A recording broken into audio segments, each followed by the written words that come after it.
Olá, gente, sejam bem-vindos ao Renalcast, em mais um episódio. Eu me chamo Camila. E eu, Joana. E estamos aqui, novamente para desmistificar algumas questões do sistema renal atreladas à atividade física.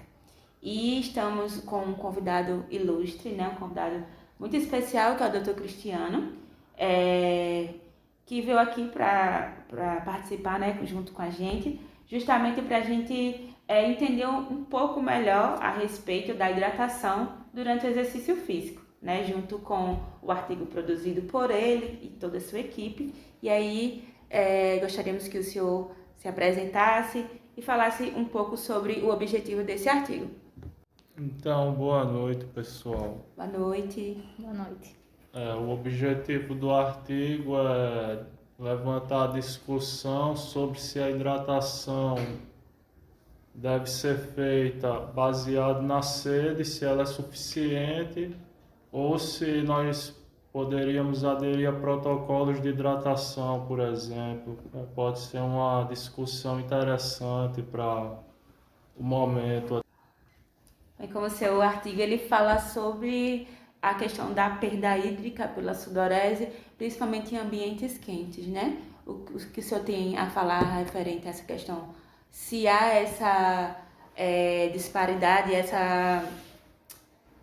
essa diferença entre praticar o exercício físico em um ambiente com, por exemplo, com ar-condicionado ou um ambiente onde o atleta está disposto ao sol. O senhor tem algo a acrescentar referente a essa situação? Sim, a questão dos estudos em ambientes quentes foram sendo feitos a partir da década de 30. A gente fez um levantamento para poder entender melhor e, paralelamente, estudos eram feitos com atletas em condições semelhantes para detalhar melhor esses estudos de comparação de desidratação no deserto e também por atletas em seu desempenho físico. Certo. E aí a importância do seu artigo, Além de contribuir aí com o meio científico, também é importante para as pessoas que não estão inseridas nesse meio, mas que praticam atividade física, justamente para entender melhor um pouco como deve ocorrer a hidratação durante o exercício, não é mesmo? Exatamente. Para isso a gente teria que entender um pouco melhor, rapidamente, os mecanismos fisiológicos que estão em questão nesse momento da perda de água, através do suor e da possibilidade de desidratação. Então, dando continuidade ao nosso roteiro, eu gostaria de fazer uma pergunta ao Dr. Cristiano sobre a questão de como é que ocorre os ajustes fisiológicos quando há perda de líquido durante o exercício físico. Certo. Considerando a perda de líquidos durante o exercício, os ajustes vão acontecer devido ao aumento da osmolaridade sanguínea, devido à diminuição do volume do sangue, por causa da perda de água. Vai acontecer uma cascata, uma série de fatores fisiológicos que vão atuar principalmente sobre os rins na reabsorção de água, com a vasopressina e aldosterona, mas também na primeira parte do rim, com a reabsorção devido ao próprio aumento da osmolaridade, devido ao sódio. O aumento do sódio também há uma maior reabsorção de água nessa primeira parte. Então, nossa pressão ela vai aumentando. Quanto mais nós vamos perdendo líquido, nossa pressão vai aumentando e esse feedback vai se tornando positivo. A osmolaridade vai ficando mais alta, os hormônios continuam sendo liberados e a reabsorção de água cada vez maior, proporcionalmente. E aí, partindo para a questão da avaliação do estado de hidratação do indivíduo, a gente conseguiu observar no seu artigo que ele traz alguns mecanismos de avaliação do estado de hidratação do atleta, do praticante de atividade física, por meio da urina. E a senhora poderia falar um pouco sobre quais os principais métodos que são utilizados? Sim, assim, por curiosidade, na questão do atleta profissional, são feitos exames para ver a osmolaridade plasmática, né, do sangue, a densidade, né, ali a concentração de sódio, para ter uma noção mais precisa, mas o praticante assim, habitual, né, ele pode se basear no próprio peso corporal, às vezes, se ele tiver uma oportunidade de se pesar antes e depois. A gente costuma, às vezes, ficar ali com a roupa molhada, até de suor, e para quem não tomou água, poderia ser interessante ver quanto perdeu ali. Tem Sim, pessoas que conseguem praticar 1 hora ali com a intensidade razoável, sem tomar água. sim. E outro aspecto seria a variação da própria coloração da urina, né? Isso aí a gente já tem o hábito, a noção de ver, mas você É. pode estabelecer esse padrão de depois do exercício, como fica, e em outros momentos. Isso é até um método que pode ser utilizado pela pessoa que pratica habitualmente atividade física, né? Que, por exemplo, um indivíduo normal da população, sem ser um atleta De aí de alta alto performance. rendimento, de alta performance, faz atividade física, tem a oportunidade de se pesar antes de fazer atividade física e consegue estar se pesando após a realização da atividade. E aí consegue ter essa questão de entender esse estado de hidratação. Também, como o Uhum. senhor mesmo mencionou, por meio da questão da coloração da urina, que acredito que, de uma forma bem massificada, a população, de modo geral, consegue entender que quanto mais escura a urina está, mais ela está concentrada e aí há um indício de pouca hidratação, né, do indivíduo. Isso, só para acrescentar, diante de um padrão, nós poderíamos perder até 1% da nossa massa corpórea para iniciar o processo real de desidratação, né? Porque aí teria sido uma perca de líquido natural, que o nosso corpo ainda mantém o seu funcionamento normal.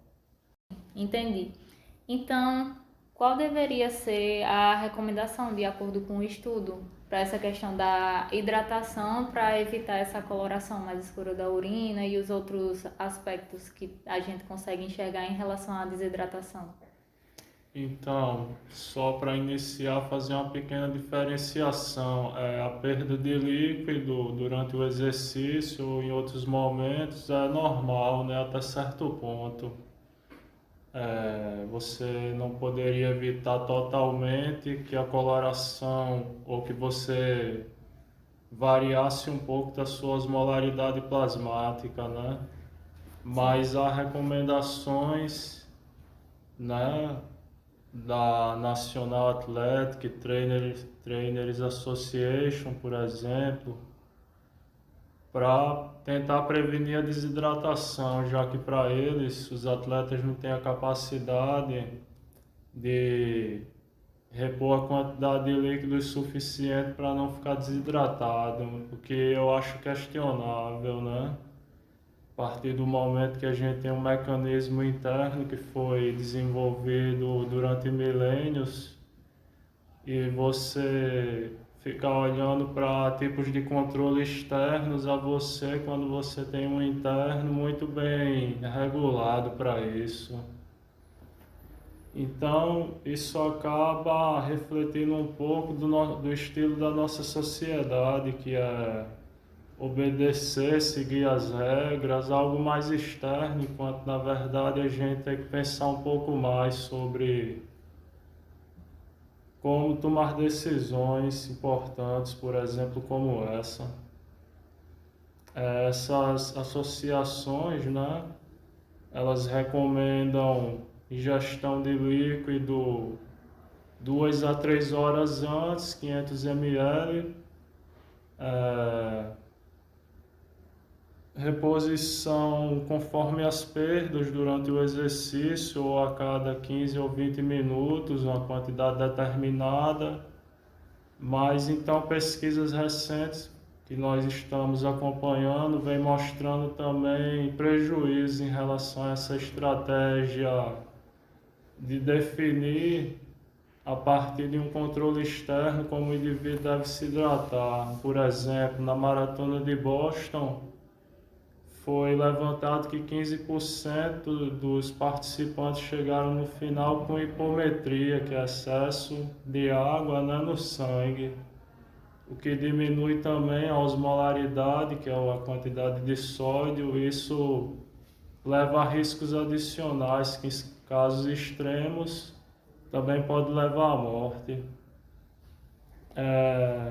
Nesses estudos se constatou, nesses atletas da maratona, que muitos chegaram pesando mais do que quando saíram no início de uma maratona de 42 quilômetros, o que é algo contraproducente, digamos assim, para quem foi fazer uma atividade física. E os mecanismos fisiológicos apontam, os estudos que se baseiam, né, nesses mecanismos como a sede para a reposição